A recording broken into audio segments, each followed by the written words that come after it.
Drinking too much water or water intoxication can be harmful and even life-threatening. This condition, also known as hyponatremia, occurs when the balance of electrolytes in your body is disrupted by a large intake of water. Why drinking too much water is not good. 1. Hyponatremia.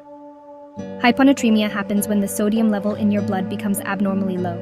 Sodium is a crucial electrolyte that helps regulate water balance in and around your cells. When you drink excessive amounts of water, it can dilute the sodium in your bloodstream. This causes water to move into your cells, including brain cells, which can lead to swelling, also known as edema. 2.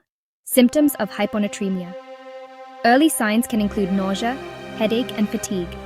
In more serious cases, symptoms can escalate to confusion, seizures, and even coma. Swelling of the brain, or cerebral edema, is particularly dangerous and can be fatal if not treated promptly. Your kidneys filter excess water from your blood and excrete it as urine. However, they can only process a certain amount of water per hour.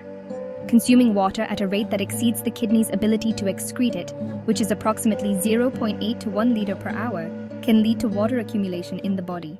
Electrolyte imbalance. Besides sodium, other important electrolytes like potassium and chloride can also be diluted, affecting muscle function, heart rhythm, and overall cellular operations. Disruption in electrolyte levels can impair bodily functions and lead to symptoms like muscle weakness, cramps, and irregular heartbeats. How much water is too much?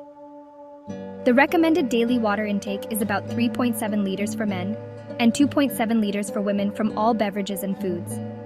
Factors such as physical activity, climate, and individual health conditions can alter hydration needs.